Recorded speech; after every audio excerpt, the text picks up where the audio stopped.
עכשיו, לי קוראים בבר. בבר, רבותיי, זה לא שם, זה כינוי. השם זה אברהם. עכשיו, כשמתקשרים לפלאפון אומרים בבר, אני יודע שזה עבודה, חברים, משפחה, אבל שאומרים לי אברהם, מזונות, הוצאה לפועל. לפני חודש קמתי מוקדם, הנעתי את האוטו, אני בא לנסוע על הבוקר. טלפון, אחד אומרת לי אברהם, אמרתי, אני אומר לה, מי זאת? אמרתי, זאתי מפעל הפיס, איך קוראים לה? כן, אני אראה לה,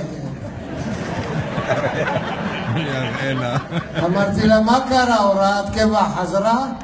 אומרת לי, לא, אני מבשרת לך, זכית ב1,000 שקל. פעם ראשונה בחיים. אמרתי, בורא העולם, תודה רבה, הנחתי תפילי, נוסע באוטו, מספר לה בדיחות, שר לה שירים, כל הדרך. 10 דקות עברו, שוטר אומר לי, תעמוד בצד.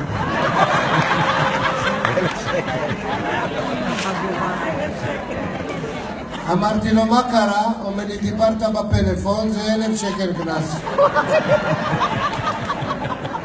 אמרתי לו, כך, תסגרו את זה ביניכם.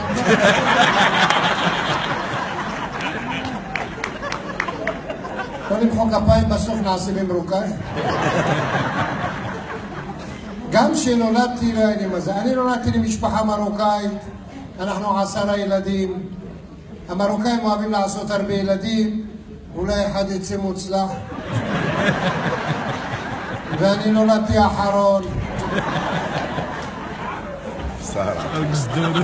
אחרון אצל המרוקאים אתה מקבל צעצועים, בומבה בלי ראש,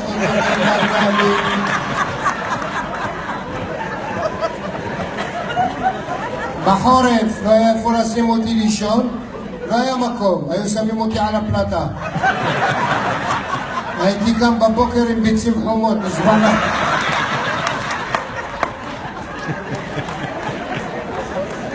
אמא שלי, זכרונה לברכה, הייתה מרדימה אותי בשיר מפורסם, יא נאס, יא נאס, עד שהייתי נרדם, היא הייתה מגיעה לפזמון.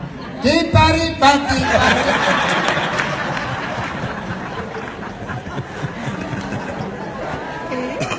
ואז בגיל 13 החליטו לעשות לי בר מצווה. היום אתה עושה לילד בר מצווה, מה אתה נותן לו מתנה? טיול מסביב לעולם. אותי לקחו מסביב לבית כנסת.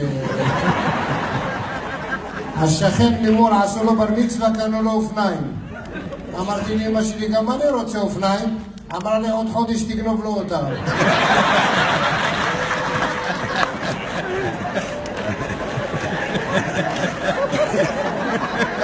ואז התחתנתי.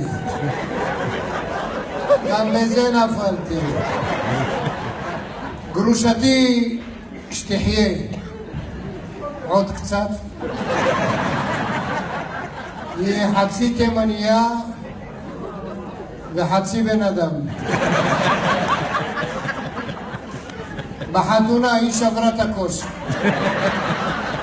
ואז אמרתי, אם אשכחך ירושלים, תביני אותי. וזה תימנים, אתם יודעים מה זה תימנים? אצלנו המרוקאים במימונה אומרים, תרבחו ותסעדו. תרוויחו ותסעדו. התימנים, תסעדו ותברחו. ההורים שלה באמת הכירו את ההורים שלי, עשו ערב, אבא שלה הביא הרבה אוכל, שחט אבטיח, איזה גרש. ואז הוא אמר לי את המשפט הכי חרוע בעולם. הוא אומר לי, את החתונה שלך, אבא שלך ישלם חצי, ואמא שלך תשלם.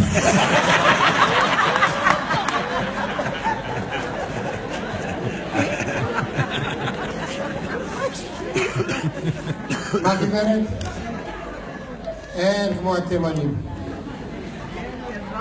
אין, אני אוהב תימנים גברת. הכל מה שאני אומר זה לא נכון. אתם עושים בר מצווה לילדים שלכם בקופיקס.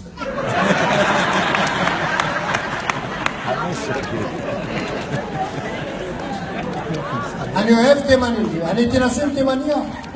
18 שנה גברת, אני עברתי שואה. אני המרוקאי היחידי שמקבל פיצוי מגרמניה. אשתי אומרת לי, אתה קיבלת אותי מהשמיים. אמרתי, איפה כיפת ברזל? איפה?